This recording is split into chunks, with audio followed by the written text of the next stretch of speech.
Siapa yang tidak percaya Isra dan Mi'raj, maka batallah iman Islamnya, karena berarti dia tidak percaya pada satu ayat dari surat Al-Isra juz 15. Assalamualaikum warahmatullahi wabarakatuh.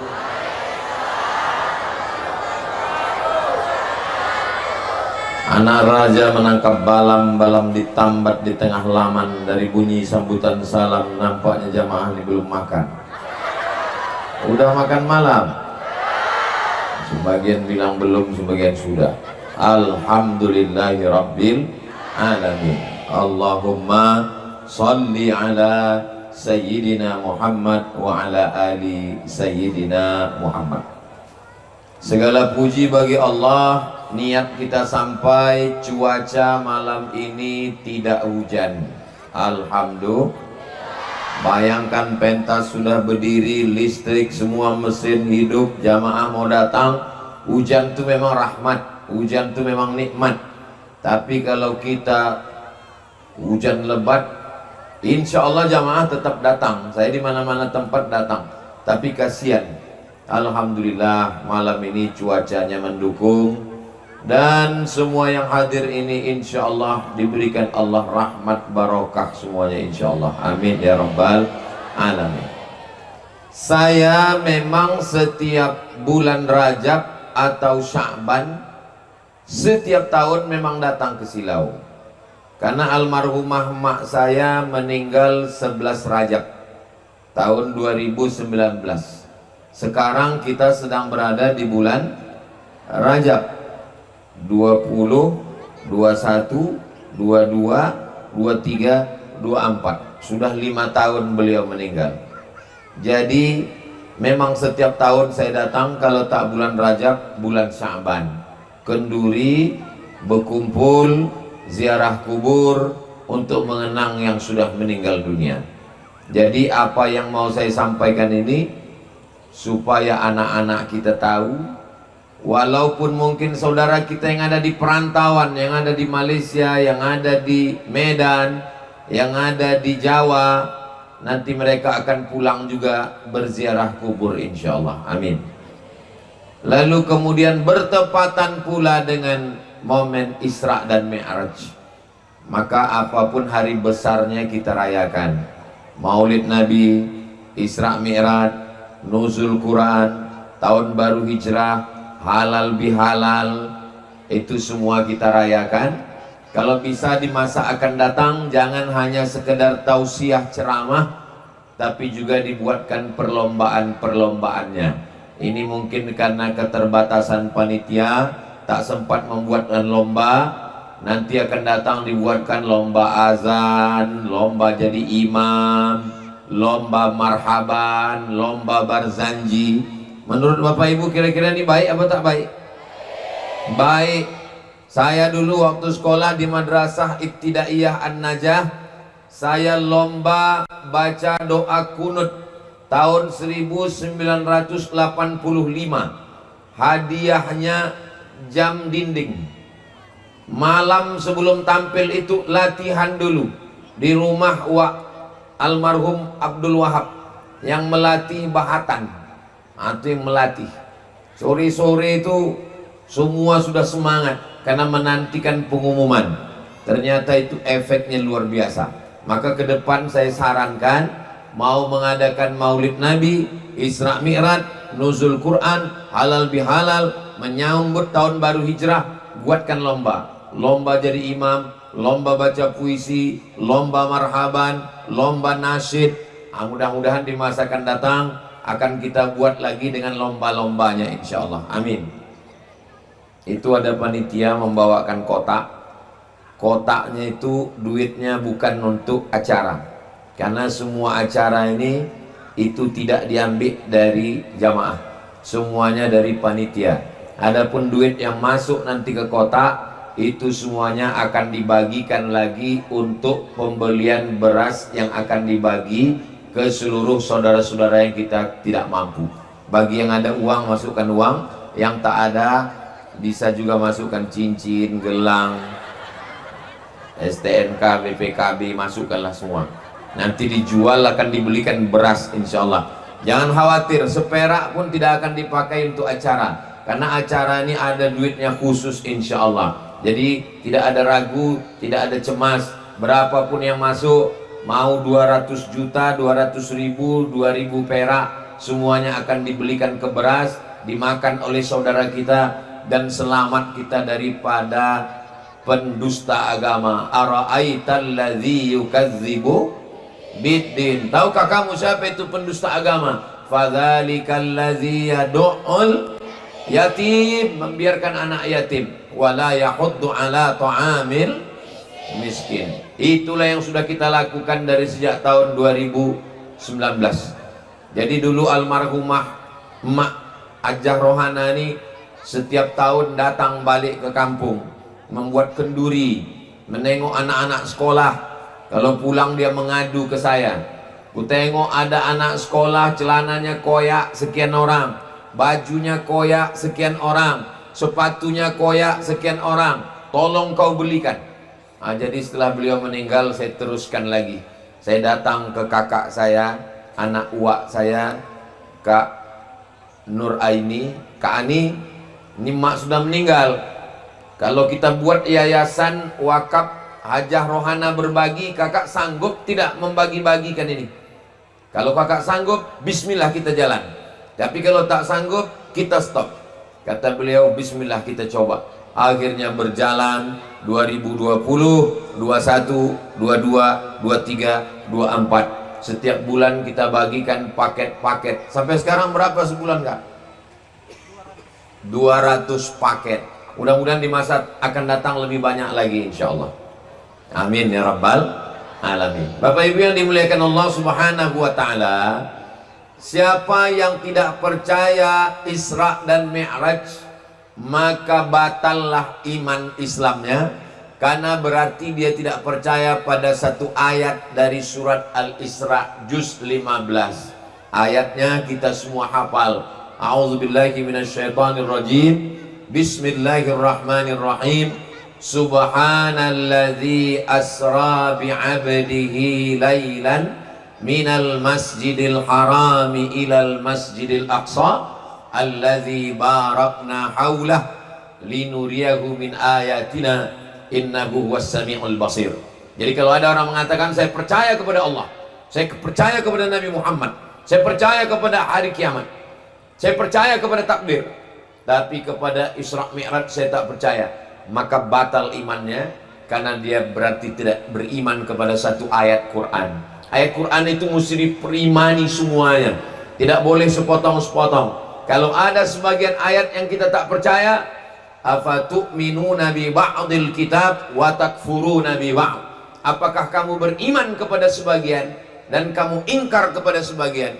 Maka kita insya Allah menerima semuanya. Kalau ada yang ragu-ragu, diulanginya syahadatnya lagi, asyhadu an la ilaha illallah wa asyhadu anna muhammadan rasulullah sallallahu alaihi wasallam. Kalau ada yang bertanya atau bertanya-tanya dalam pikiran, kenapa pengajian ini tak kita buat di masjid? Karena memang jamaahnya ramai melimpah ruah. Ini kalau kita buat di masjid, Masjid Raya Ar-Rahman tak muat. Yang kedua, mohon maaf beribu maaf, ada perempuan yang memang tak boleh masuk masjid. Jadi malam ini dibuat di tanah lapang sehingga tak ada alasan. Yang ketiga, ada orang yang memang trauma ke masjid, tak sanggup dia ke masjid. Beberapa kawannya ke masjid 2 kali meninggal. Jadi dibuatlah di tanah lapang ini. Jadi nanti kalau ada yang bertanya, kenapa tidak dibuat dalam masjid? Bapak ibu semua sudah ingat 3 jawaban tadi. Kira-kira bisa diingat? Dari bunyinya tidak nampaknya. Insya Allah bisa diingat. Pertama, karena masjid tak muat. Yang kedua, karena ada perempuan yang tak bisa masuk masjid. Yang ketiga, karena ada orang yang trauma ke masjid. Itulah mengapa beberapa tabligh akbar pengajian kita dibuat di tanah lapang. Tapi insya Allah pahalanya tetap dapat. Man kharaja fi talabil ilmi, siapa yang keluar rumah dengan niat menuntut ilmu, fahuwa fi sabilillah, maka dia sama seperti orang yang berjihad fi sabilillah hatta yarji'a, sampai dia pulang ke rumah. Maka insya Allah semua yang hadir malam ini mendapatkan jihad fisabilillah insya Allah. Lalu kemudian orang yang datang kepada majelis ilmu, man salaka tariqan, siapa yang melewati suatu jalan, yaltamisu fihi ilman, dia mendapatkan ilmu di jalan itu, sahalallahu lahu bihi tariqan ilal jannah, dimudahkan Allah jalannya menuju surga. Maka insya Allah jalan ilmu berubah menjadi amal, amal membuat kita istiqomah, dimudahkan Allah jalan kita nanti. Semua kita yang hadir ini insya Allah husnul khatimah dan mati dalam keadaan husnul khatimah, la ilaha illallah Muhammadur Rasulullah sallallahu alaihi wasallam. Saya mungkin menyampaikan materi ini sekitar 30-40 menit. Nanti setelah itu saya akan jawab pertanyaan-pertanyaan. Yang membawa kertas kemarin saya pesankan ke panitia, ada udah disebar. Nah, siapkan tulis kertas, nanti kita bahas dalam tanya jawab. Karena saya datang jarang-jarang dan jauh. Nah, jadi kalau ada yang mengganjal di pikiran, tuliskan, nanti saya akan jawab insya Allah. Lalu kemudian setelah itu tausiah, habis itu tanya jawab, barulah kemudian kita berdoa bersama. Mungkin doa kita sendirian tak dikabulkan Allah, tapi kalau kita beramai-ramai insya Allah diijabah oleh Allah subhanahu wa ta'ala. Amin ya rabbal alamin. Syekh Abdurrahman pindah ke Silau Laut ini pada tahun 1901. Nanti orang Silau datang tamu dari Jakarta, dari Bandung, Surabaya, Medan, dari Riau, bertanya orang, tahun berapa Tuan Syekh Abdurrahman pindah ke Silau Laut? Kalau tahu bisa kita jawab, kalau tak tahu pokoknya udah lama lah, setua batang kelapa inilah. Maka bisa kita ingat 1901. Berarti umur Silau Laut ini sejak kedatangannya, kalau umurnya lebih tua lagi, karena sudah ada hutan raya, rimba raya, tapi manusia tak bisa tinggal. Setelah beliau datang barulah ditempati oleh umat manusia. Jadi kalau begitu dihuni orang ini sekarang sudah lebih 1 abad. Kalau 1901 sekarang sudah tahun 2024, berarti sudah 123 tahun lamanya. Ini kampung yang tua. Kampung ini kampung yang bukan dibuka oleh pemerintah, karena kampung ini sudah ada sebelum Republik Indonesia. Indonesia merdeka tahun 1945, sedangkan Syekh Abdurrahman meninggal tahun 1941. 4 tahun sebelum Indonesia merdeka beliau sudah meninggal dunia. Nah, jadi saya mau kasih tahu kepada yang tak tahu, yang sudah tahu mengulang kaji, bahwa kita tinggal di kampung yang tua dan kita mendapatkan berkah, karena kampung ini bukan dibuka pemerintah, kampung ini dibuka oleh salah seorang ulama, seorang wali Allah, seorang yang berdakwah di jalan Allah. Mudah-mudahan kalau nanti beliau diberikan Allah kuasa untuk memberikan syafaat, maka kita semua pun termasuk orang yang mendapatkan syafaatnya insya Allah. Amin ya rabbal. Bapak Ibu yang dimuliakan Allah subhanahu wa ta'ala, ketika beliau membuka kampung ini, apa yang beliau bangun? Yang dibangunnya adalah masjid. Itulah dia Masjid Ar-Rahman. Dulu zaman saya kecil, masjid itu dari kayu. Kalau masuk ke masjid itu pintunya 2, kanan 1, kiri 1. Pintu yang 2 itu daun pintunya 4. Pintu kanan itu daunnya 2, pintu kiri itu daunnya 2. Pintu itu kalau ditutup, pintu kanan, pintu kiri, daunnya kalau dibukakan betaut begini, berlobang di tengah. Nah, disitulah saya selalu duduk menengok khotib khutbah Jumat.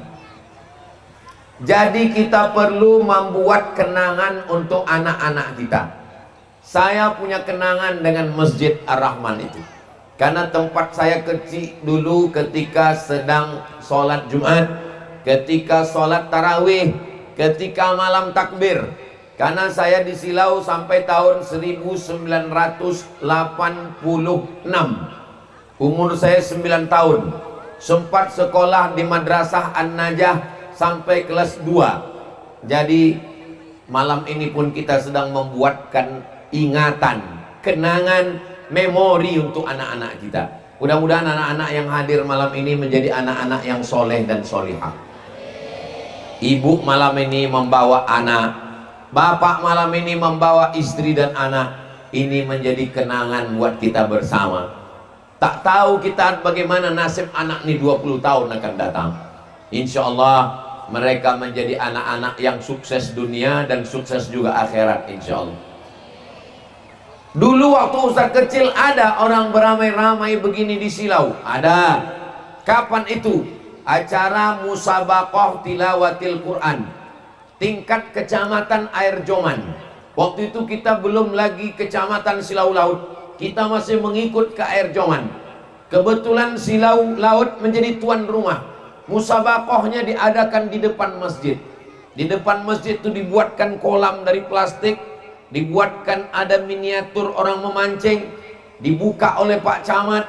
Saya ingat kenangan itu. Kenapa? Karena selesai acara MTQ tingkat kecamatan Air Joman, saya ingin betul dapat gambar orang memancing itu.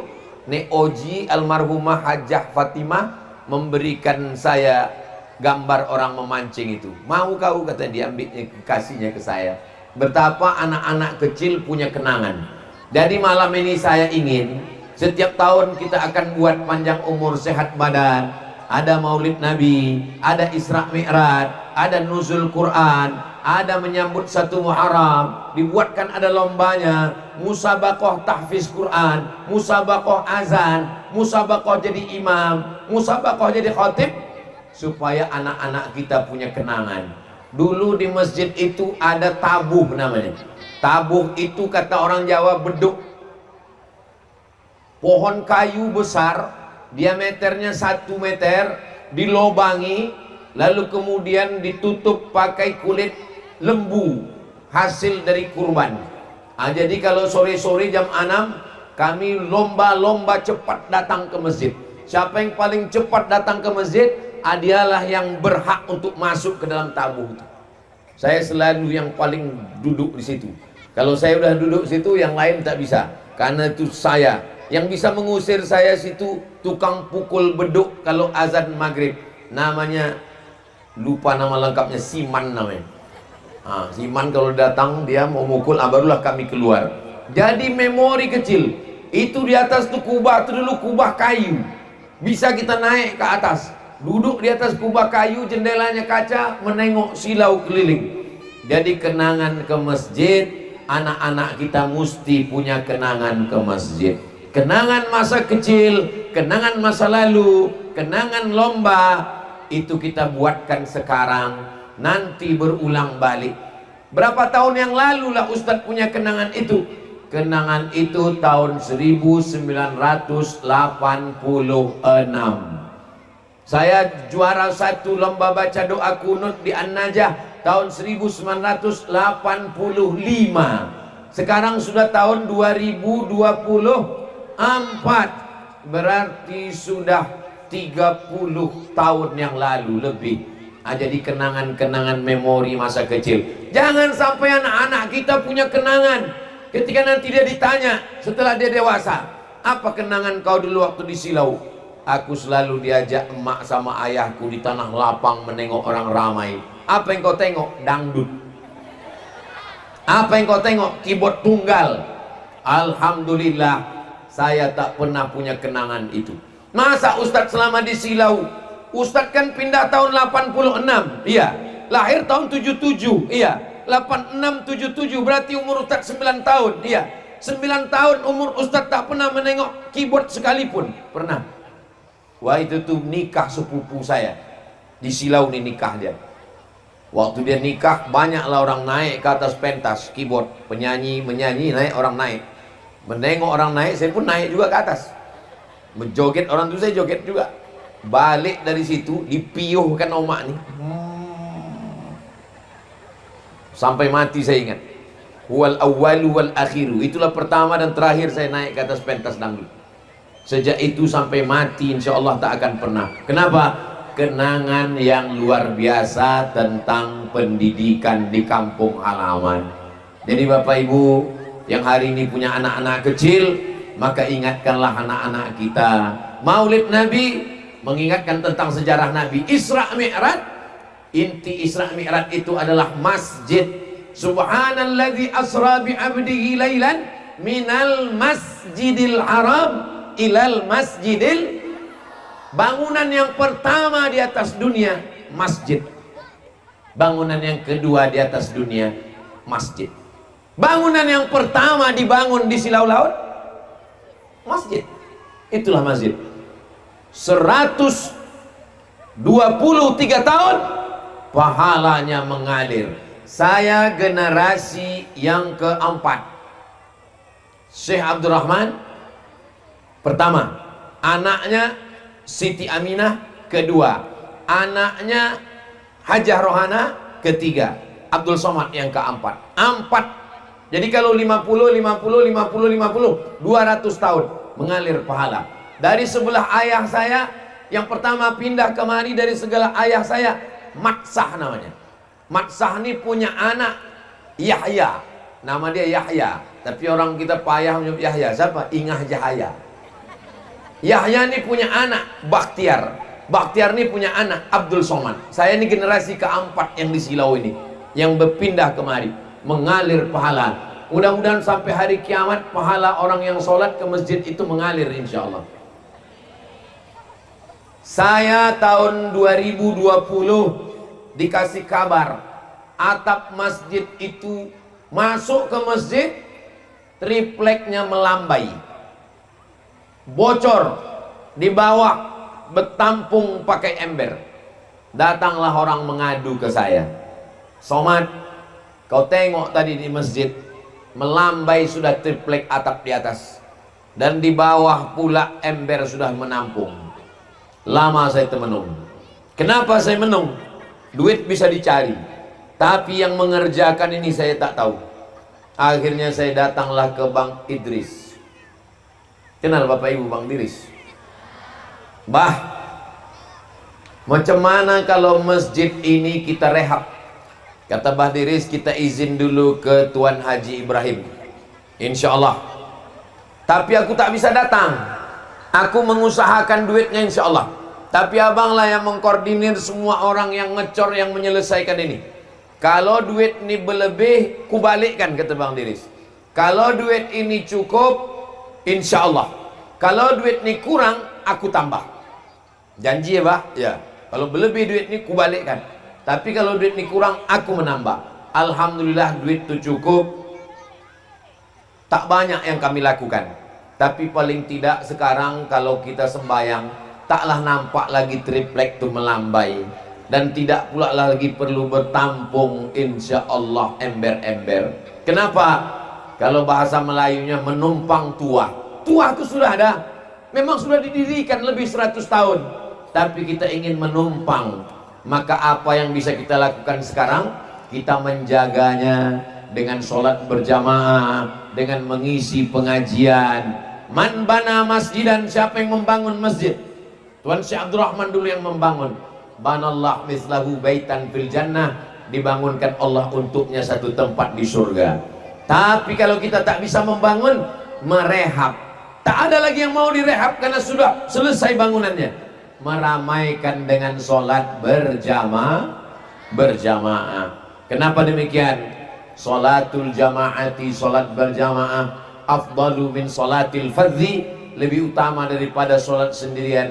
Bisa wa ishrina darajah, 27 derajat. Dulu saya sholat, saya tengok tak terlalu ramai jamaah. Jadi lama saya merenung berpikir, bagaimana supaya masjid ini ramai dengan sholat berjamaah. Maka ketika almarhumah mak saya meninggal, saya berpikir supaya rumah mak saya itu dijadikan sebagai rumah Quran.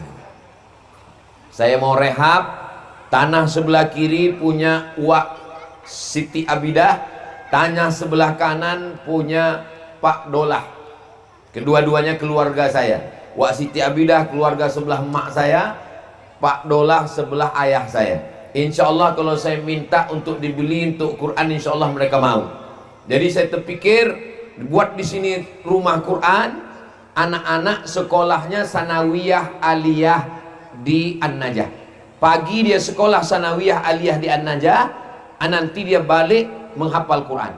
Jadi setahun 20 gratis, insya Allah dia bisa meramaikan masjid. Berarti subuh, zuhur, asar, maghrib, isya, mereka ganti-gantian azan, mereka akan jadi imam, mereka bisa khotib, mereka bisa ceramah, karena mereka tahfiz Quran.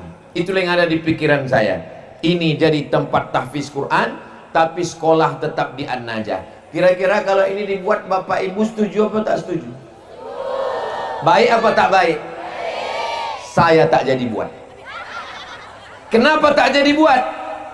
Rupanya baliklah dari Yaman Ustadz Faisal. Ustadz Faisal satu keturunan juga dengan kami. Karena Nahoda Alang punya anak. Nama anaknya yang paling tua Abbas.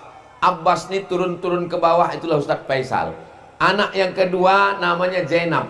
Anak yang ketiga Syekh Abdurrahman. Anak yang keempat Abdurrahim. Jadi kalau diurut ke atas, kami masih jumpa pada Nahoda Alang, ayah dari Syekh Abdurrahman.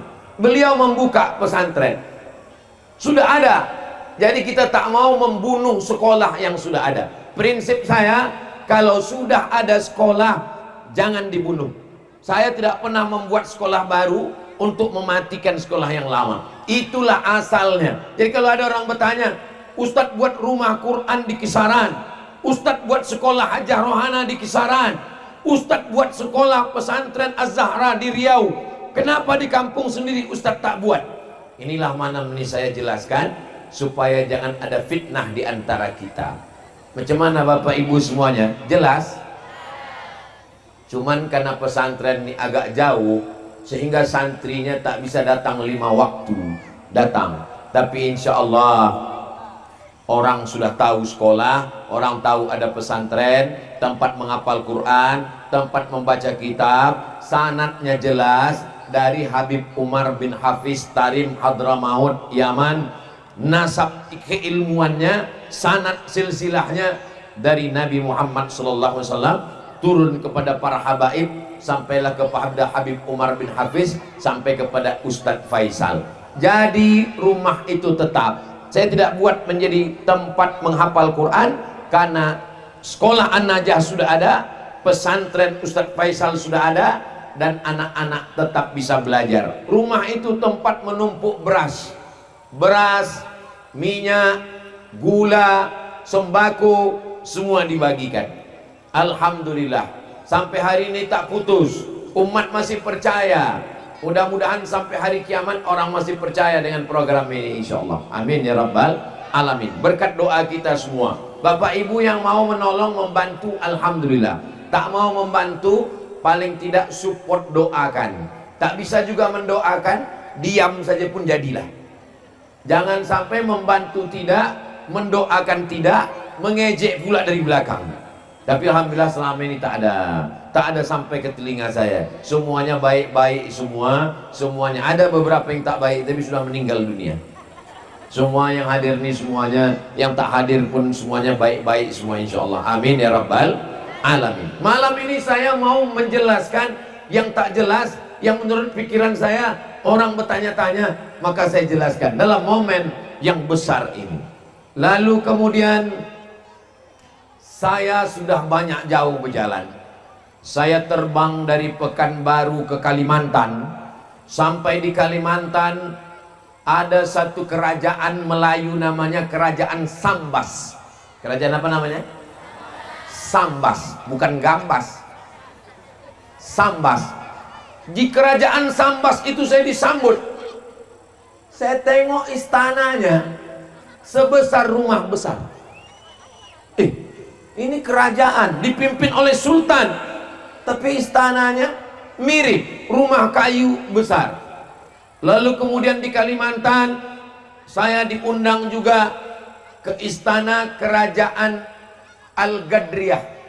Nama sultannya yang pertama Sultan Abdurrahman bin Husain Al-Gadri, keturunan Nabi dari Yaman. Saya tengok juga istananya mirip-mirip macam rumah besar, rumah kayu. Lalu kemudian di Riau ada namanya Kesultanan Gunung Sahilan. Saya diminta juga tausiah di situ. Saya tengok istananya mirip juga macam rumah besar. Barulah saya paham, rupanya pendiri Silau Laut ini orang besar di zamannya. Jadi waktu itu rumah kediaman beliau sama macam istana-istana besar di Kalimantan, sama macam istana yang ada di Riau. Bahkan sebagian istana ini tumbang sudah, tapi rumah besar masih tetap tegak berdiri. Kita kalau tak keliling kita tak tahu, apalagi kita yang berada di sini, kita sangka ini rumah yang biasa saja. Tapi ternyata dulu ada juga orang bertanya-tanya, apa jabatan Tuan Syekh Abdurrahman itu Ustadz Somad? Saya bilang dia ulama. Dia tidak diangkat menjadi mufti. Tidak. Tak pernah ada riwayat yang menyebut dia menjadi mufti. Mufti itu artinya ketua ulama. Jadi semua ulama, lalu sultan mengangkat satu ulama yang diangkat menjadi ketua, yang memberikan fatwa, namanya mufti. Ada mufti kerajaan Asahan, ada mufti kerajaan Delhi, ada mufti kerajaan Langkat. Dan Syekh Abdurrahman tidak pernah diangkat menjadi mufti. Sekarang baru saya paham, dia tidak mau mengekor kepada raja-raja. Dia tidak mau menjadi kaki tangan pegawai kerajaan. Maka betul cakap dia, Ambo Rajo, saya yang raja.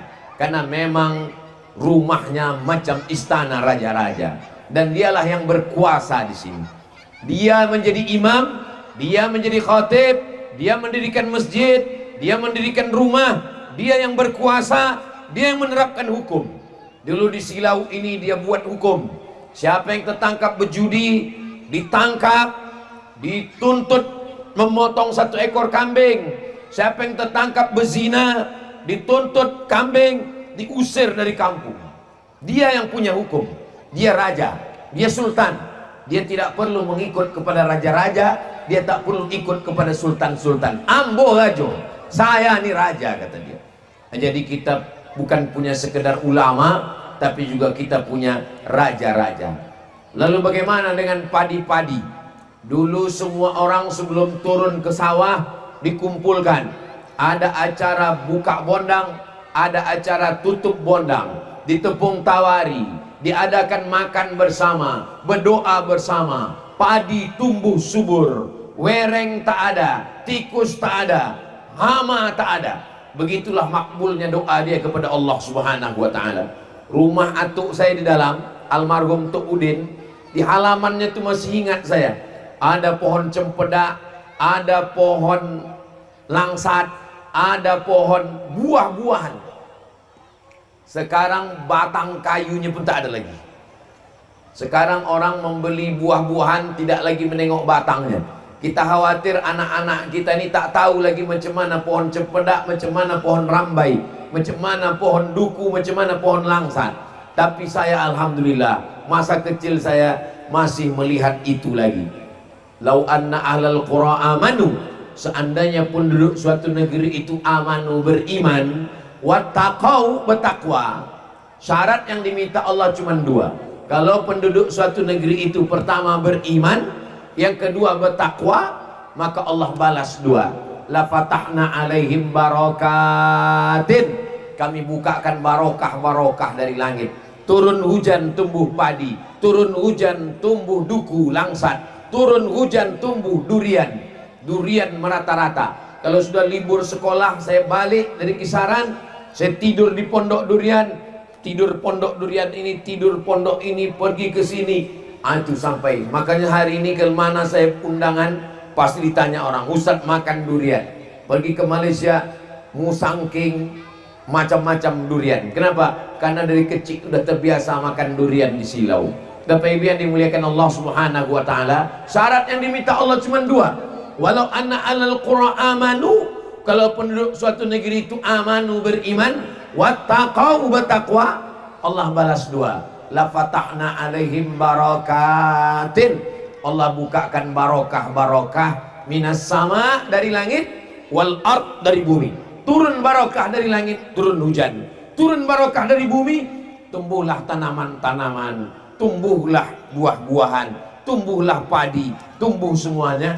Walakin kazzabu, Tapi kalau mereka mendustakan ayat kami, kata Allah, akhadnahum, kami cabut nikmat itu. Alhamdulillah hari ini silau masih lagi subur, masih lagi berkah. Mudah-mudahan keberkahan ini sampai hari kiamat insyaallah. Amin ya rabbal Maulaya salli wa sallim daiman abada ala habibika khairil khalqi kullihim Muhammadun sayyidul kaunaini wassaqalaini wal fariqaini min urbin wa min ajami Maulaya salli wa sallim daiman abada ala habibika khairil khalqi kullihim ya rabbi bil mustafa balligh maqasidana waghfir lana ma madha ya wasi'al karami maulaya salli wa sallim daiman abada ala habibika khairil khalqi kullihim. Masjid dibangun beliau, rumah dibangunnya, tempat berzikir dibangun. Di mana tempat berzikir itu Pak Ustadz? Ini masjid, ini kubur, ini rumah. Antara rumah dan kubur, itulah dia tempat berzikir. Bahasa Arabnya madrasah. Susah menyebut madrasah, mendewosah. Madrasah dari bahasa Arab, tempat belajar, tempat berzikir. Dulu tuh kayu. Zaman saya kecil masih ingat saya, tiangnya beton, sebagiannya kayu, atas kayu. Sekarang sudah tak berkayu, turun lagi ke bawah jadi beton. Masya Allah, masih ada lagi. Jadi warisan-warisan yang dulu ketika saya kecil masih ada, dan ini kita jaga. Sekolah pun masih ada. Artinya apa?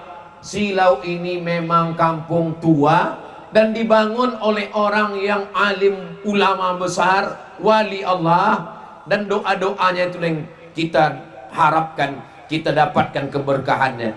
Saya yakin dan percaya, lahir di sini, besar di sini, kalaupun tak lahir di Silau, datang merantau, berziarah, insya Allah kita mendapatkan keberkahan wali Allah, pewaris para nabi, al-ulama warasatul anbiya. Kami datang dari jauh, dari Riau, ziarah kemari. Saya bawa anak saya, ipar saya, istri, adik, keluarga, keponakan-keponakan datang kemari. Saya tunjukkan ke keponakan saya, ziarah kemari. Ziarahnya dari arah sini. Nanti kalau ziarah bacakan Al-Fatihah sekali, Qul huwallah 11 kali, Al-Falaq sekali, An-Nas sekali. Kalau sanggup baca Yasin, bacakan Yasin. Dari mana Ustaz belajar? Dari mak saya. Mak saya dari mana? Dari atuk saya. Atuk saya dari mana? Dari almarhum. Karena begitulah dulu kami diajarkan. Nanti kau ziarah dari arah sini, kau bacakan Al-Fatihah, kau bacakan Qul huwallah, kau bacakan Al-Falaq, kau bacakan An-Nas. Kalau sanggup baca Yasin, berdoa kepada Allah. Di antara tempat berdoa adalah tempat yang mustajab, masjid. Di sini ada masjid, tempat kita mengingat Allah, dan di antaranya adalah tempat wali-wali Allah. Jadi jangan lupa, ad-doa silahul mu'min. Doa senjatanya orang yang beriman. Bapak Ibu yang dimuliakan Allah Subhanahu wa taala, 123 tahun itu usia yang luar biasa. Banyak kampung-kampung hanya ulang tahun, kampung yang ke 20 tahun. Bangga sekali. Saya beberapa kali diundang acara ulang tahun setengah abad, baru 50 tahun, seperempat abad, baru 25 tahun. Ini 123 tahun. Tapi dalam sejarah 123 tahun ini, saya tanya-tanya, belum ada lagi kita yang punya wakil di parlemen yang langsung dari orang kampung kita sendiri. Orang lain datang kemari menempel gambarnya banyak, tapi yang orang kampung kita sendiri, saudara kita, itulah awal munculnya ide saya. Ide ini datang dari saya. Saya meminta kakak kita sudah banyak membuat yang baik-baik. Jangan sampai susu sapi, tapi sapi punya nama, kambing yang punya. Susu apa tuh? Susu kambing kata orang, padahal yang punya sapi. Saya mau kita datang dari sini, punya utusan sini, kita manfaatkan suara-suara masyarakat ini untuk mendudukkan orang kita di parlemen. Saya yang punya ide pikiran, saya yang meminta.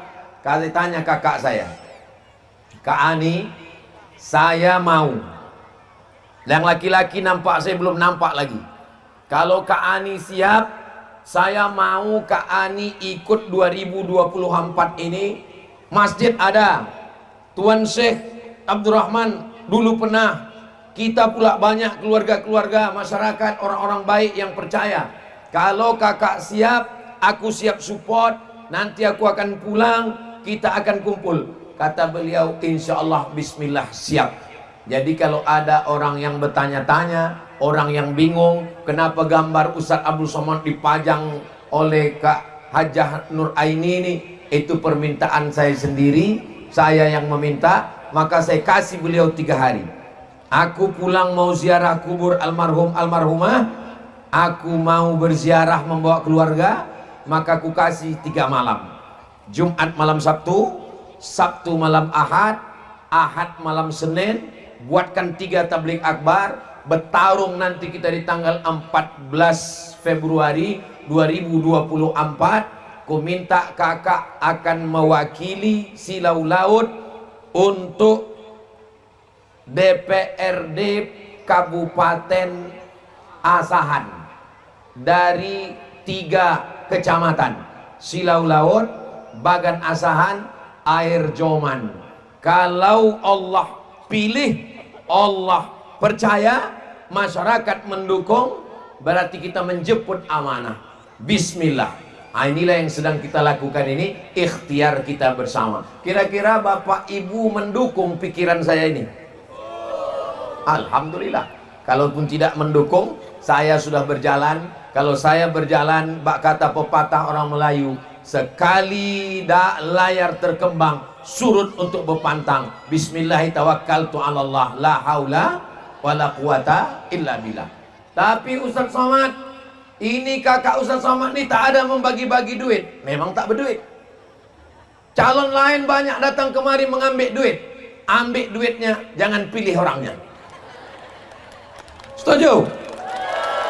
Silakan caleg-caleg datang kalian ke Silau ini, datanglah. Kalian bagilah duit banyak-banyak. Silakanlah. Memang udah kusuruh orang tua, ambil aja, tak usah tolak. Karena yang ada tolak bala, mana ada tolak duit. Tapi duit itu jangan dimakan. Duit itu duit haram. Terpaksa apa Ustaz? Makan sedikit. Nah, makan sedikit cukup untuk mengganjal perut. Habis daripada mati kelaparan. Kalau kita pilihannya 2, antara mati dengan makan babi, pilih mati atau makan babi? Banyak juga yang mau makan babi. Tak boleh pilih mati kalau lapar. Tapi kalau masih ada beras, jangan ambil duit ini. Lalu kemana? Berikan ke beras, belikan ke minyak, belikan ke gula, belikan ke cendol, bagikan ke fakir miskin. Karena kita tak mau makan duit haram. Tapi menolak, nanti orang itu tersinggung. Datang orang ngasih duit, saya tak mau ambil duit haram. Marah dia, ambil aja. Tapi kalau untuk memilih kau tidak, pilihanku tetap yang dipilihkan oleh Ustadz Abdul Somad. Setuju? Dari tepuk tangannya yakin saya. Ini yang mau dipilih ini kan 5 Pak Ustadz.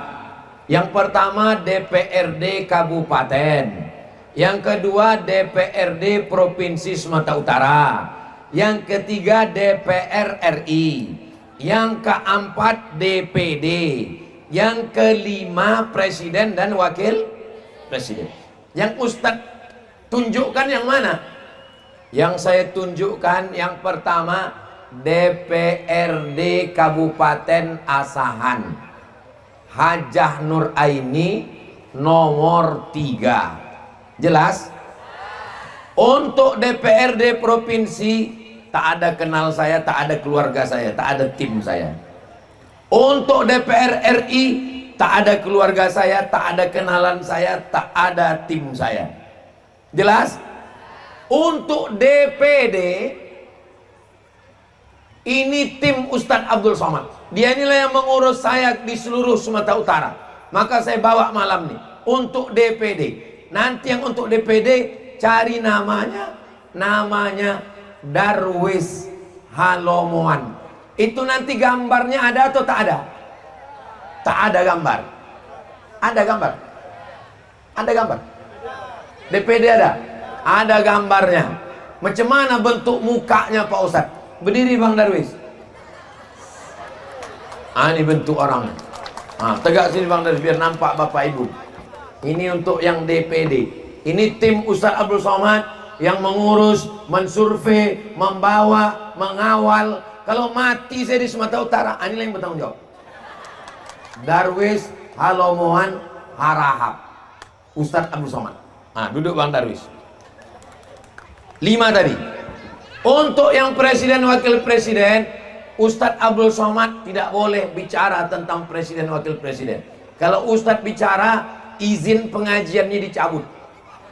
Tapi Bapak Ibu udah tahu kan yang datang ke rumah saya? Udah selesai itu udah. Tak perlu lagi saya cakap kan? Udah berserak-serak gambarnya kan? Udah. Jadi kalaupun dilarang orang, Abdul Somad silakan ceramah, tapi jangan bicara. Maka saya tanya tadi, apa yang boleh ku cakapkan? Kak Ani boleh? Boleh, udah ku cakapkan. Kalau tuan membeli kuini, jangan diletakkan di dekat kain. Kalau sudah ada Kak Ani, jangan pilih yang lain. Jelas itu dah. Kenapalah Ustadz mesti mendudukkan orang di DPRD Asahan? Kalau kita tidak mengambil peluang itu, kursi itu ada 50, kita wajib mengambil kursi itu. Seandainya ada 50 orang di Silauni yang siap duduk di situ, ke-50-nya kita dudukkan di situ. Tapi karena tak siap, maka satu ini dulu kita tes. Nanti tahun 2029 ada yang mau duduk lagi, dudukkan yang lain insya Allah. Amin. Kenapa bukan Ustadz yang duduk di situ? Kenapa Ustadz tak mencalek? Sedang jadi wakil presiden, aku tak mau. Apa gila caleg? Upil lah caleg. Jadi jangan nanti orang berprasangka ini dia nanti ujung-ujungnya mau mencalek juga. Enggak. Aku insya Allah sampai mati jadi Ustadz ini. Kalau bisa ceramah berceramah, tak bisa ceramah duduk mengaji baca kitab, tak juga bisa mengajar mengaji, tak juga bisa duduk mendoakan orang, tak juga bisa mendoakan didoakan mati selesai. Apa lagi mau dicari hidup ini? Semua sudah profesor, doktor, LC, MA, satu lagi yang belum, almarhum tinggal habis. Bapak Ibu yang dimuliakan Allah Subhanahu wa taala, kalau kita tidak mengambil kesempatan ini akan diambil orang lain. Balehonya berserak, gambarnya berserak, datang dia ke kampung kita, datangnya 5 tahun sekali, mengetuk pintu, membagikan 100, 200, 500 ribu, habis itu tak pernah lagi datang. Apalah gunanya itu? Kita mau berkelanjutan di masa akan datang insya Allah.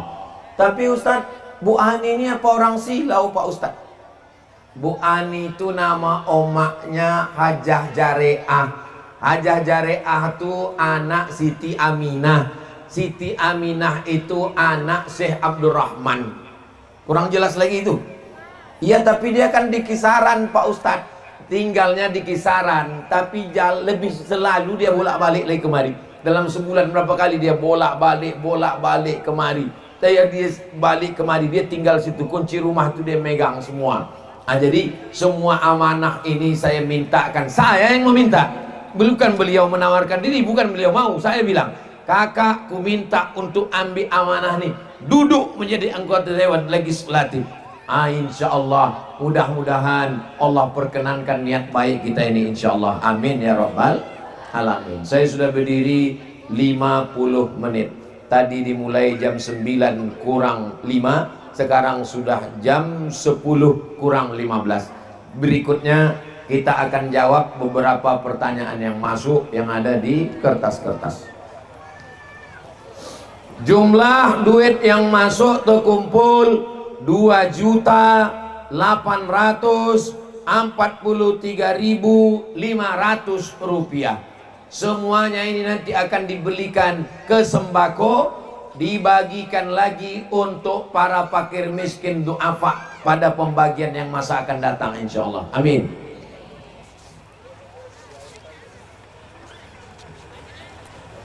Izin Ustadz, bagaimana cara kita memilih pemimpin? Semua calon menurut saya kurang bagus.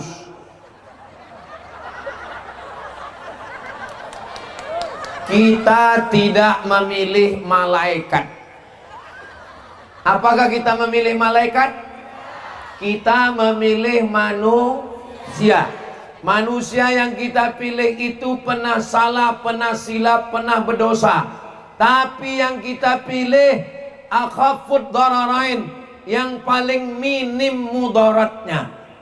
Seandainya pilihannya tinggal dua, tinggal setan dengan iblis, siapa yang kita pilih? Setan.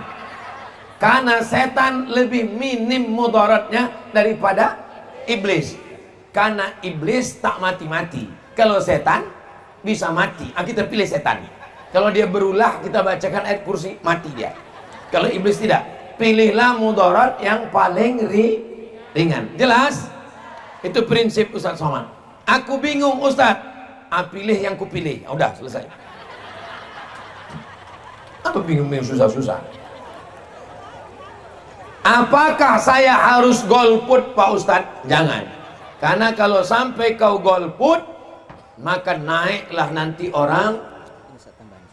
Kita akan bahas makin banyak nih.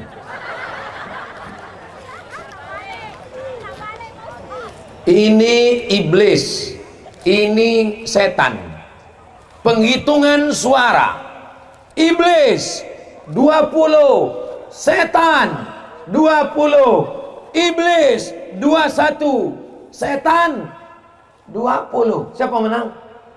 Menang iblis, gara-gara kau golput. Coba kalau kau pilih setan, kan dua-dua setan. Paham? Kita sekarang tidak tinggal di kerajaan Asahan, kita tidak tinggal di kerajaan Serdang, kita tinggal di negara kesatuan Republik Indonesia. Memilih orangnya pakai cara demokrasi. Apa arti demokrasi? Suara yang paling banyak itulah yang menang. Maka kumpulkan suara terbanyak untuk yang baik menurut kita. Tapi tak boleh mengejek orang, jangan caci maki, jangan olok-olok, jangan sumpah serapah. Selama saya tausiah tadi, ada caci maki? Ada menjelekkan orang? Oke, kalau ada orang bilang jangan dengarkan ceramah Somad, Somad itu menjelek-jelekkan orang, di mana kau dengar? Jelas apa tak jelas? Jelas. Siapa yang bilang ceramah Ustaz Somad tak jelas? Telinganya pokak. Orang tua yang melarang anaknya menikah dengan alasan saudara, padahal kami saudara jauh, tidak sedarah. Apa yang harus saya lakukan Ustadz? Apakah harus saya menjauhi orang yang saya sayang? Apakah saya mendengarkan orang tua saya? Syekh Abdul Rahman punya adik namanya Abdul Rahim. Saya ulang sekali lagi. Syekh Abdul Rahman, itu yang makamnya, punya adik namanya Abdul Rahim. Abdul Rahman punya adik namanya Abdul Rahim. Abdul Rahman ini punya anak perempuan namanya Aminah. Siapa nama anaknya? Aminah. Abdul Rahim ini punya anak laki-laki namanya Nuruddin. Siapa nama anaknya? Nuruddin. Karena dia belobai suka ke masjid, dia yang azan dipanggil Lobai Udin. Lobai Udin ini mau merantau ke Kedah. Karena dulu orang batubara banyak merantau ke Kedah. Datang dia ke Silau. Izin ke uaknya Abdul Rahman. Wak, aku mau merantau ke Kedah. Kata uaknya, kau tinggal aja di Silau ini. Dinikahkannya dengan anak gadisnya. Maka menikahlah Siti Aminah anak Abdurrahman dengan Lobayuddin anak Abdurrahim. Saudara apa tak saudara? Saudara apa namanya itu? Sewali, bukan sepupu. Kalau sepupu tuh emak kita adik-beradik. Saya sama Kak Ani ini sepupu. Emak dia namanya Hajah Jareah, emak saya Hajah Rohana. Adik-beradik namanya sepupu. Kalau ayah adik-beradik namanya sewali. Kalau emaknya dengan ayah kita adik-beradik, peseloroan. Apa maksud peseloroan? Berseloro-seloro lama-lama berbini. Itu maksudnya. Syekh Abdurrahman menikahkan anak perempuannya dengan anak adik kandungnya sewali. Sekarang saya tanya, boleh nikah sewali? Boleh tak nikah sewali? Tak boleh. Berarti anak haram lah kami nih.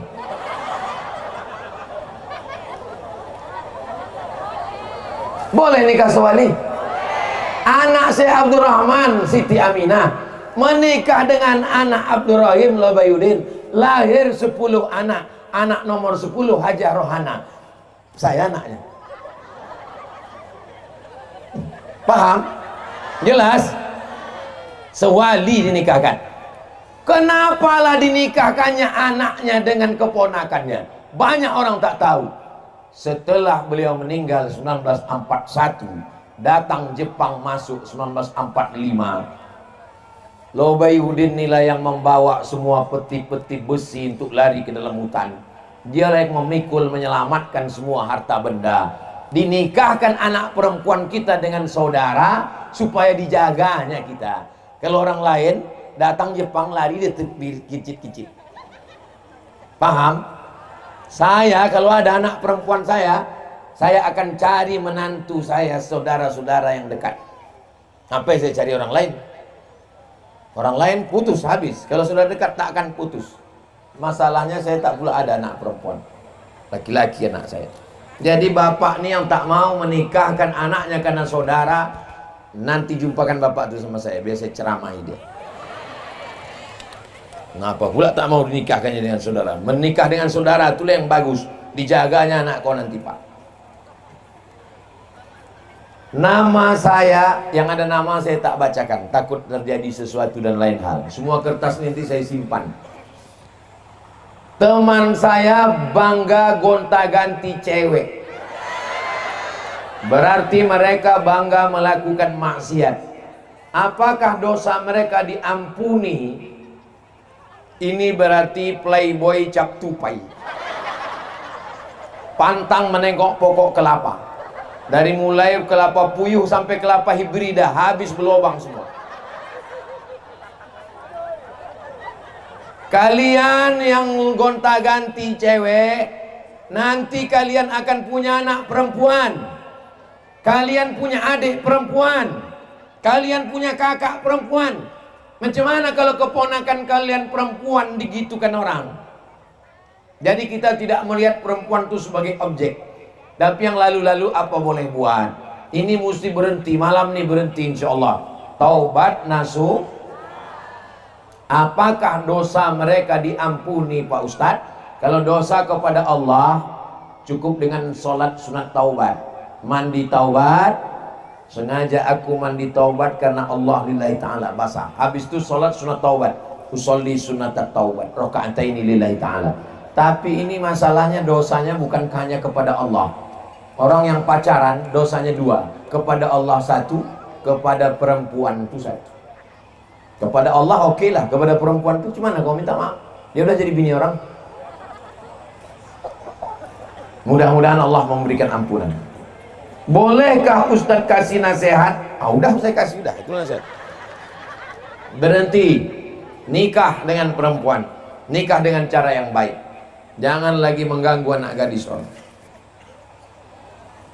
Ada seorang ibu niat mau mengakekahkan anaknya tapi tak mampu.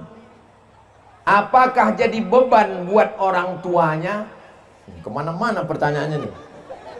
Ada seorang ibu niatnya mengakekahkan anaknya, tapi dia tak mampu. Apakah jadi beban bagi orang tuanya? Apakah jadi beban bagi ayah ibu si anak ini? Kullu mauludin, setiap anak yang lahir, rahinatun bi aqiqatihi, setiap anak yang lahir ini tergadai dengan akikahnya. Ini anak-anak yang lahir ini yang belum diakikahkan tergadai ini semua, tergadai. Bagaimana cara menebus yang tergadai ini? Pertama, tuzbahu anhu yauma sabi'i, sembelihkan kambing hari ke-7. Sembelihkan kambing hari ke-7. Yu'laqu, cukurkan rambutnya. Wa yusamma, kasih nama yang bagus-bagus. Ibu bapak yang belum mengakikahkan anaknya, mudah-mudahan dibukakan Allah pintu rezeki bisa mengakikahkan. Yang dulu kecil belum berakikah, sekarang sudah ada rezeki, ada duit, mau akikah, umur sudah 40 mau akikah, besok potongkan kambing, saya akan datang. Kalau ada ibu bapak yang udah umur 40, 50 mau akikah, buat besok, saya datang insya Allah. Tapi kekah saja, jangan minta ayun marhaban. Jangan minta baca berjanji pula. Boleh hukumnya akikah setelah dewasa. Hukum akikah itu sunat muakkad, tak sampai wajib. Jadi yang tidak akikah tidak berdosa karena tidak wajib. Yang sekarang ada rezeki mau mengakikahkan dirinya, hukumnya boleh. Akikah hukumnya sunat muakkad. Jelas? Yuhlaku, cukurkan rambut. Cukur rambutnya, ditimbang. Rambut Sami itu dulu ditimbang. Kebetulan dia lahir rambutnya tipis. Ditimbang, berapa gram dapat? 2,7 gram. Bulatkan 3 gram, 3 juta. Dibelikan ke makanan sedekah fakir miskin. Wa yusamma, kasih nama yang bagus. Waktu saya lahir, omak saya datang bertanya ke Atuk Lobayudin, ya, siapa yang cocok nama anakku ini? Kata Atuk Lobayudin, kasih namanya Solah. Solah itu bahasa Arabnya bagus. Solah, pakai H kecil, H, Solah, bagus. Kita di Silau ini tak pandai bahasa Arab. Solah itu ikan sola, ikan selar. Takkan nama anak aku nama ikan gitu mak. Tak ada nama lain. Kasihlah nama Abdus Somad. Syekh Muhammad Ali punya adik namanya Haji Abdul Latif. Kata Tuk Latif, robah nama anak kau ini, jangan kasih Abdul Somad. Kenapa begitu Pak? Karena keturunan kita, kalau namanya Abdul Somad itu 2 gandangnya. Kalau tak jauh mati. Yang pertama jauh, Tuk Somad, abang Tuk Nuran, pergi ke Kedah tak balik-balik. Yang kedua, anak Tuk Latif namanya Abdul Somad meninggal. Ganti nama anak kau ini, jangan Abdul Somad. Karena keturunan kita kalau 2 Abdul Somad ini 2. Kalau tak jauh mati. Saya ini jauh apa mati? Jauh setengah mati. Lahir adik saya hari Selasa. Hari Selasa, hari Kamis. Tanggal 8 bulan 4 1980. Datang omak ini menjumpai Syekh Muhammad Ali. Pak, siapa ku kasih nama anakku ini? Kasih nama anak kau Jamal. Datang Tuk Udin, tambah ujung nama aku. Itulah jadi Jamal Udin. Orang zaman dulu kalau lahir anak, kasih nama yang baik, tanyakan ke orang tua. Orang zaman sekarang dibuatnya sendiri. Tak siapa nama anak. Siapa nama anak kau? Ronaldo. Dia pandai main bola, main kasti pun tak pandai. Dicocok-cocokkan pula nama laki sama nama bini. Nama laki Sulaiman, nama bini Toibah, nama anak Letoy. Mohon maaf, jangan tersinggung, mana tahu gitu. Cocok-cocok. Dulu tak begitu. Ditanyakan ke ulama, siapa yang cocok anak kami? Begitulah kami dulu dikasih nama. Itu tradisi di Silau. Syekh Abdul Rahman asal mengasih nama, coba tengok nama yang dia kasih. Aminah anaknya punya anak laki-laki pertama Abdul Karim. Lahir lagi anak laki-laki Abdul Hafaz. Lahir lagi anak laki-laki Abdul Muttalib. Lahir lagi anak laki-laki Abdul Jabbar. Lahir anak laki-laki adik dari Abdul Hafaz, Abdul Rauf. Semua nama cucunya pakai Abdul. Karena nama yang paling bagus adalah nama hamba yang disandingkan dengan Asmaul Husna. Anaknya dikasih nama Abdul Latif. Nama itu doa. Ini nama orang sekarang baca akad nikahnya pun susah. Nama anak Ustadz itu kok panjang sekali. Sami Ahmad Mesbahi Ibadillah. Yang Sami itu dari saya. Sami artinya mulia. Ahmad Mesbahi dari neneknya. Neneknya menengok video Qori internasional namanya Ahmad Mesbahi. Ingin cucu ini macam Qori ini, kasih Ahmad Mesbahi. Ibadillah dari Kiai Hasan dari Gontor. Kata Kiai Hasan kasih Ibadillah. 4 nama. Sami Ahmad Mesbahi Ibadillah. Pas cukup untuk paspor berangkat haji umrah.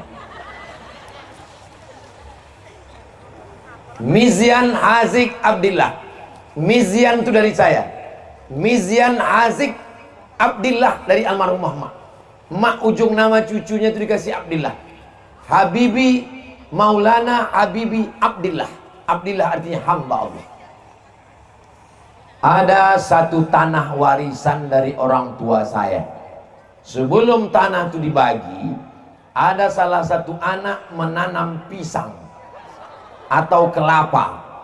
Kata yang menanam, sampai kapanpun yang ditanam adalah hak dia. Tapi saat ini tanah itu sudah dibagi. Jadi macam mana hukumnya Pak Ustadz? Apakah tanam itu tetap hak dia atau gimana? Waktu bertanam itu tanah itu punya siapa? Punya almarhum ayah. Sekarang ayah sudah meninggal, tanah ini dibagi. Bilang sama dia, kau kalau masih tetap mau kelapa ini, maka jatah kau tanah ini, supaya kelapa kau ini di sini. Tapi kalau tanah ini nanti jatah aku, maka kelapa ini kau cabut. Karena kelapa ini yang punya kau, tanah ini punya aku. Jelas? Kalau kau masih tetap bertahan mau kelapa ini, ambil jatah tanah ini. Karena kita petak-petak, ini jatah kau, ini jatah kau, ini jatah kau, kau yang tanam, ambil. Kalau kau jauh jatah yang lain, ini jatah aku, tanah ini punya aku, kelapa punya kau. Kalau kau mau ambil kelapa, cabut kelapa ini, karena tanah ini punya aku. Tapi kalau kau mau kasih kelapa ini ke aku, bagus, hadiah bersilaturahim makin baik. Kalau dia keras, keras pula kita. Kalau dia lembut, lembut pula kita. Apa kata dia? Ambillah kelapa itu untuk kau. Kita balas, ambil pula lah tanah ini untuk kau. Lembut orang, lembut kita. Keras orang, jangan keras. Ini mau pencoblosan.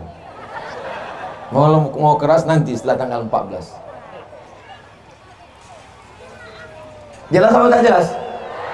Jelas. Saya kalau habis menjawab itu saya tanya dulu. Apakah salah ketika kita sudah menikah melupakan orang tua? Dan tolong doakan semua supaya saya bertemu jodoh. Tapi gimana ini? Apakah salah ketika kita sudah menikah melupakan orang tua? Yang mengandung tuh bini apa orang tua? Orang tua. Yang menyusukan bini apa orang tua? Orang tua. Yang melahirkan sampai meregang nyawa bini apa orang tua?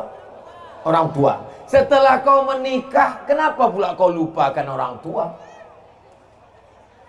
Kau jumpa bini kau tuh kan setelah berumur 25 tahun. Waktu kecil, SD, SMP, SMA, kuliah, kan orang tua. Makanya surga di bawah tapak kaki ibu. Belum pernah lagi saya dengar surga di bawah tapak kaki bini. Makanya kalau ada orang menikah, setelah nikah dia justru takut sama bininya, meninggalkan orang tuanya. Ini orang ini kalau mati nanti tak kena azab kubur. Orang yang takut sama bini, ini kalau mati nanti tak kena siksa kubur. Karena waktu malaikat mau mengazab, kata malaikat, ini tak usah kita azab, udah azab kali sama bininya ini.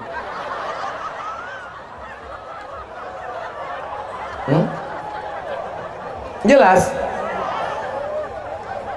Hai perempuan-perempuan, kalian mesti berkata, aku milik suamiku dan suamiku milik emaknya. Aku ini punya lakiku dan lakiku itu punya emaknya. Ibu yang punya anak laki-laki, dia menganggap nanti kalau anakku ini nikah, anakku ini akan hilang, dia ambil bininya. Ternyata apa kata si ibu? Dulu kusangka kalau anakku nikah hilang anakku Pak Ustadz. Ternyata anak perempuan menantuku itu lebih sayang pula lagi ke aku daripada dia. Mudah-mudahan ibu semua dapat menantu yang baik-baik, solihah-solihah. Mengapa Al-Fatihah disusun pertama di Quran? Yang pertama turun itu kan Iqra Pak Ustadz. Iya juga ya. Waktu Nabi bertahanus di gua Hira, apa yang pertama turun? Iqra bismi rabbikal ladzi khalaq, khalaqal insana min 'alaq, Iqra wa rabbukal akram, alladzi 'allama bil qalam, 'allamal insana ma lam. Yang pertama turun kan Iqra. Habis itu Nabi pulang kedinginan, berselimut, diselimuti oleh Khadijah. Datang malaikat Jibril. Apa kata malaikat? Ya ayyuhal muzammil, ya ayyuhal muddassir, hai orang yang berselimut, bangkit, fa'anzir, beri peringatan. Itu ayat yang kedua turun. Lalu kemudian berkumpul Nabi, dikumpulkan ya pakcik-pakciknya, paman-pamannya, bibi-bibinya. Apa kata Allah? Wa anzir ashiratakal aqrabin, berikanlah peringatan kepada kerabat-kerabat dekatmu. Kenapa yang pertama kita tengok di Quran itu Al-Fatihah? Habis Al-Fatihah itu Al-Baqarah, habis Al-Baqarah Al-Imran, habis Al-Imran An-Nisa, habis An-Nisa Al-Maidah. Kok gitu lain Quran yang turun dulu sama Quran yang ada sekarang? Sekarang saya jelaskan. Quran di Lauhil Mahfuz. Di mana Quran? Fi Lauhil Mahfuz. Di Lauhil Mahfuz. Turun dari Lauhil Mahfuz ke tempat transit namanya Baitul Izzah. Apa nama tempatnya? Baitul Izzah. Dari Lauhil Mahfuz turun ke Baitul Izzah, sekali turun macam susunan yang ada di Quran kita sekarang. Al-Fatihah, Al-Baqarah, Ali Imran, An-Nisa, Al-Maidah, Al-An'am sampai ke An-Nas. Turun sekaligus dari Lauhil Mahfuz ke Baitul Izzah. Sekali turun. Dari Baitul Izzah transit ini turun ke Nabi 22 tahun, 2 bulan, 22 hari. Yang dari Baitul Izzah ke Nabi inilah yang turun Iqra pertama. Paham? Nyambung? Jelas? Dari bunyinya bingung. Quran yang pertamanya Al-Fatihah, keduanya Al-Baqarah, Ali Imran, An-Nisa, Al-Maidah, Al-An'am, turun sekaligus dari Lauhil Mahfuz ke Baitul Izzah. Sekaligus.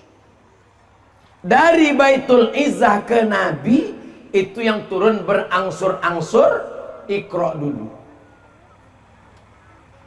Yang Quran yang sekarang ini adalah susunan yang ada di Lauhil Mahfuz, bukan susunan menurut jelas?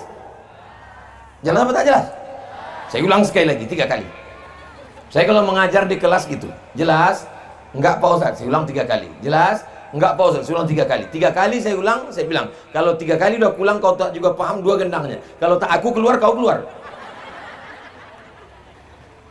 Quran dari Lauhil Mahfuz turun ke Baitul Izzah, susunannya Al-Fatihah, Al-Baqarah, Ali Imran, An-Nisa, Al-Maidah, Al-An'am sampai ke An-Nas. Turun sekaligus, ke Baitul Izzah. Dari Baitul Izzah ke Nabi itu yang turun 22 tahun, 2 bulan, 22 hari. Iqra dulu sesuai dengan kondisi, kacau balau susunannya. Baru kemudian waktu Nabi mau meninggal, susunannya mengikut susunan yang ada di Lauhil Mahfuz. Itulah yang ada sekarang. Al-Fatihah, Al-Baqarah, Ali Imran, An-Nisa, Al-Maidah, Al-An'am sampai ke An-Nas. Jelas? Dari bunyinya macam takut. Pertanyaannya berkualitas. Dari pertanyaan ini orang ngaji. Bagaimana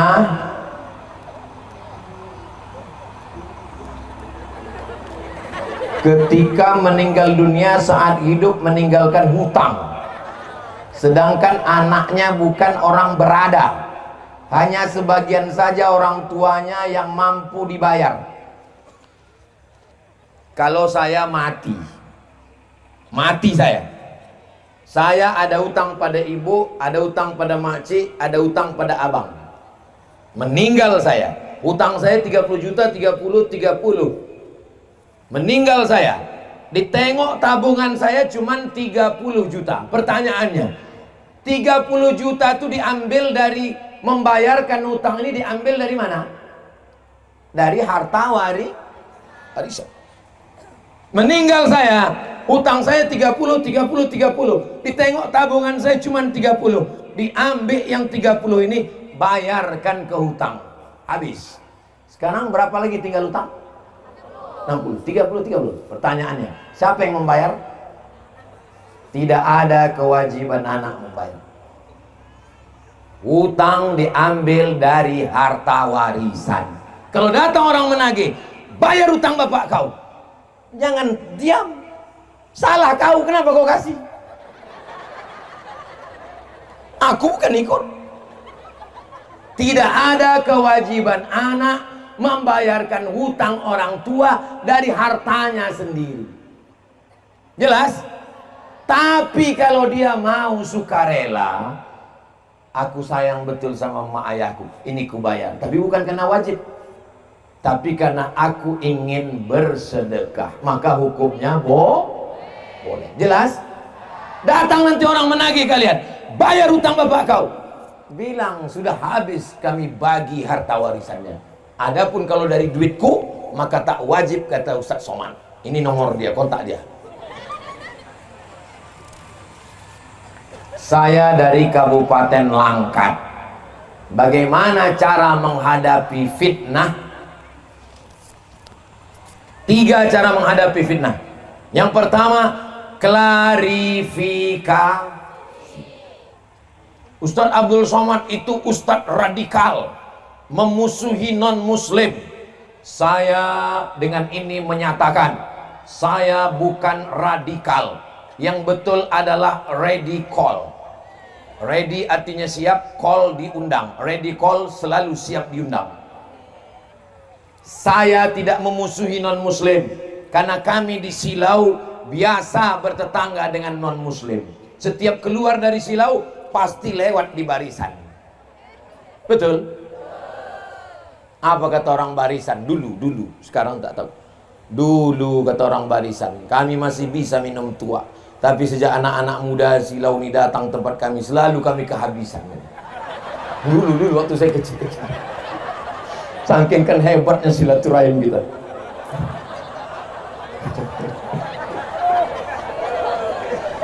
Tiga, kalau tetap mengejek saya, mengolok-olok saya lapor ke Polda.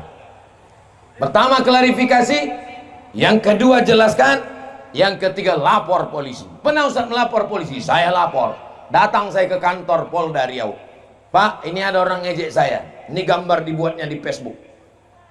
Nanti Ustaz Somad di BAP, silakan. Nanti Ustaz Somad akan dipanggil, silakan. Datang saya 2 kali ke kantor polisi di BAP. Habis itu kemudian dibawa ke kantor kejaksaan pengadilan. Saya datang 2 kali, dia tak datang, mencret dia. Lapor polisi. Jangan mau disepelekan orang. Apa hukum isbal dalam memakai sarung? Isbal artinya menjulurkan mata, menjulurkan ujung celana, ujung kain, ujung jubah lewat mata kaki. Ini isbal namanya. lewat mata kaki. Mestinya pakai celana nih sini di atas mata kaki. Itu maka banyak orang sekarang menggunting celananya. Ada suami ibu yang kaki celananya udah mulai digunting. Itu dia takut isbal. Hadis isbal, ma asfalal ka'baini finnar, yang di bawah mata kaki masuk neraka. Nih celana di bawah mata kaki, kain di bawah mata kaki, jubah di bawah mata kaki, masuk neraka.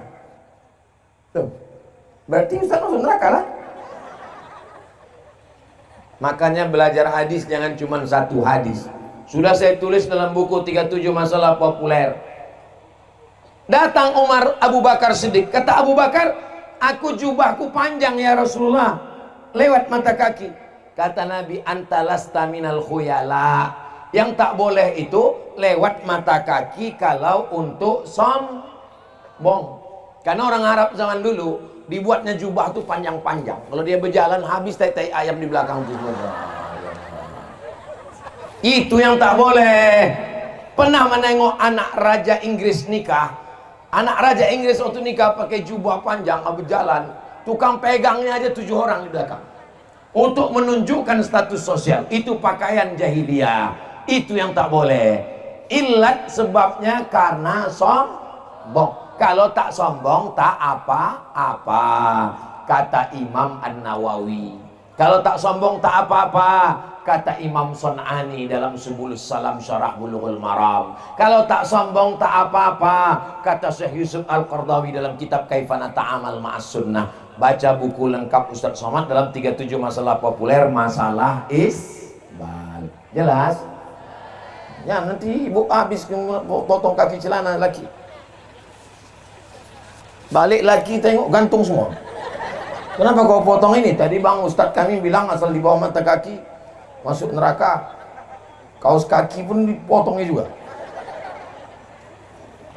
Amalan agar cepat dipanggil ke tanah suci Mekah walaupun dana terbatas. Syekh Muhammad Ali punya anak perempuan paling kecil namanya Hajah Habibah. Waktu Hajah Habibah pergi ke Makkah, mak saya datang ke sana membantu masak-masak ke rumah besar. Saya tinggal di rumah sendiri.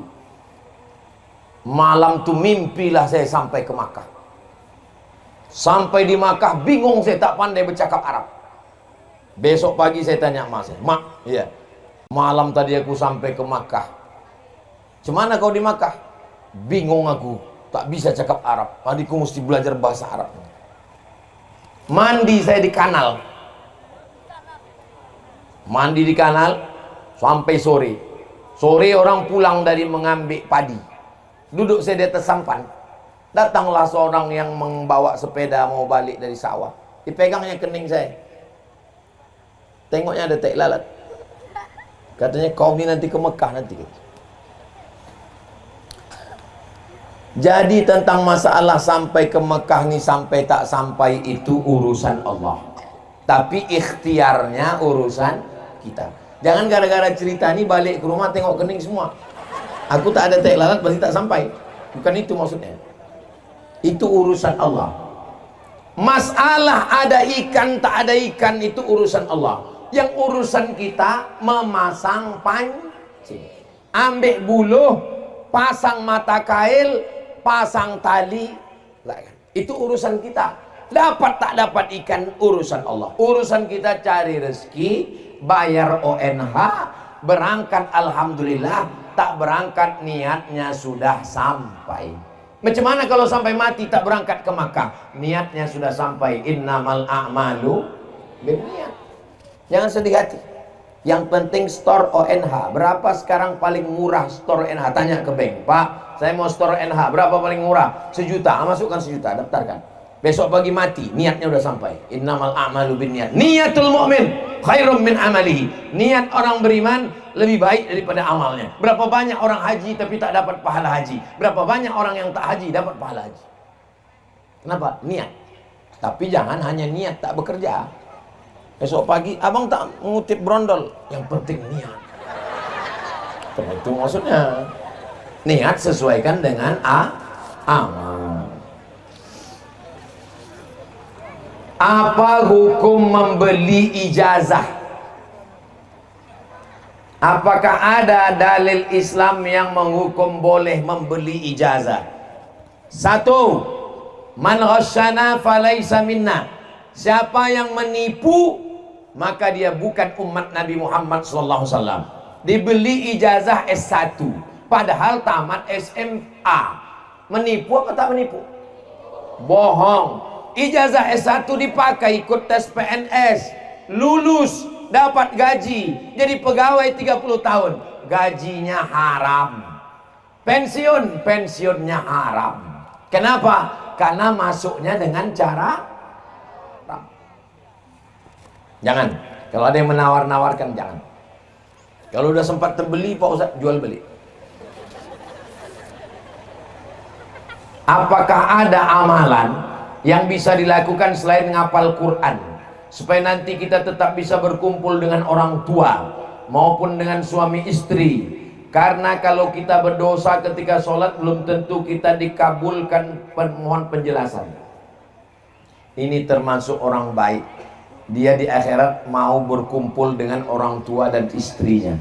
Ada beberapa jamaah nanya ke saya, Ustadz, ya, nanti kalau kita mati di akhirat kita jumpa sama istri Pak Ustadz, kita masih jumpa gak dengan istri kita? Saya bilang jumpa. Masa jumpa Pak Ustadz? Saya bilang jumpa. Saya di dunia ini udah tak tahan Pak Ustadz, apalagi di akhirat jumpa lagi kan? Bapak ini baik, istrinya baik. Kata dia, apa amalan supaya kita bisa berjumpa dengan anak istri di sana? Alhaqna bihim dzurriyyatahum. Orang yang beriman, beramal soleh, nanti kami akan jumpakan dia dengan keturunan datuk nenek moyangnya dulu. Saya yakin, insya Allah, kalau saya beriman, saya beramal soleh, saya akan dipertemukan. Walaupun jarak saya dengan Syekh Abdul Rahman, beliau meninggal 1941, saya lahir 77, insya Allah saya akan berjumpa dengan syarat beriman dan beramal soleh. Yang ketiga, cinta. Datang orang berkulit hitam memeluk Nabi. Kenapa kau peluk aku? Kata Nabi, kenapa kau peluk aku? Kata dia, aku tak yakin jumpa dengan engkau ya Rasulullah. Aku berkulit hitam, aku miskin, aku susah. Kata Nabi, almar'u ma'aman ahab. Orang akan bersama dengan siapa yang dia cinta.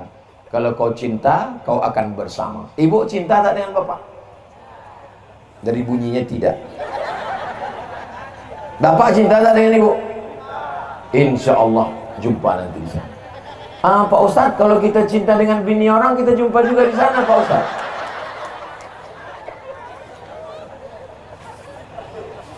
Syarat cinta itu sesuai dengan perintah Allah dan Rasulullah Sallallahu Alaihi. Pertama iman, yang kedua amal soleh, yang ketiga cinta. Maka insya Allah kita akan bersama nanti di akhirat di surga Jannatul Firdaus. Amin ya Rabbal alamin. Bagaimana cara kita ikhlas dengan penyakit yang kita derita? 4. Yang pertama, ma yusibul mu'min min nasabin wala wasabin wala saqamin wala syaukin yastaquha. Sakit kepala, sakit hati, gundah gulana, sakit badan, duri mencucuk tapak kaki, illa kaffarallahu anhu biha sayi'atuh. Yakinkan bahwa itu menghapus dosa-dosa. Saya sakit kepala, saya demam, saya yakin itu menghapus dosa. Jadi yang pertama, yakinkan bahwa sakit adalah menghapus dosa. Yang kedua, sebetulnya kita sudah diletakkan di surga Jannatul Firdaus, surga paling tinggi Jannatul Firdaus. Tapi waktu ditengok amalnya kurang, amal ini kurang, amal ini kurang, amal ini kurang. Bagaimana caranya? Dikasih Allah sakit, sehingga ketika dia diuji dengan sakit, dia sabar, dinaikkan dia ke atas.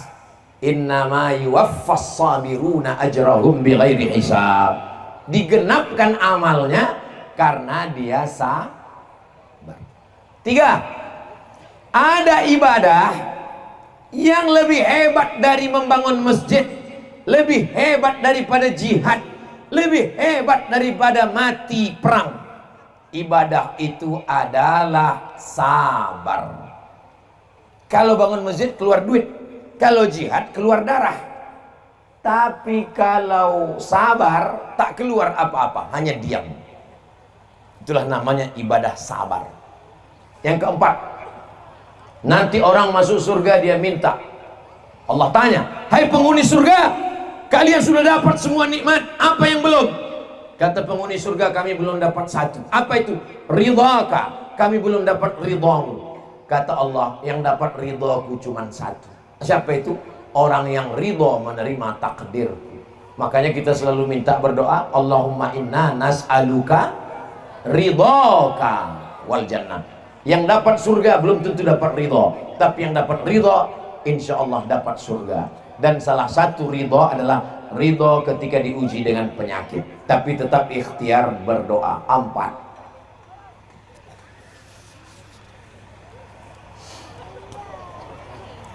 Bagaimana? Ini udah tadi. Habis, itulah pertanyaan-pertanyaan yang udah kita bahas. Tadi kita mulai jam 9 kurang 10, sekarang sudah jam 10.30. Kita sudah bersama 100 menit. Di tempat lain di mana-mana saya tausiah 60 menit. Tapi di kampung sendiri di Silau 100 menit. Mudah-mudahan bermanfaat insyaallah. Di akhir majelis mari kita sama berdoa kepada Allah. Mudah-mudahan Allah menjaga Silau tetap baldatun thayyibatun wa rabbun ghafur. Diberikan Allah pemimpin yang adil dan amanah. Ala hazihin niyah, untuk niat yang baik-baik ni. Al-Fatihah.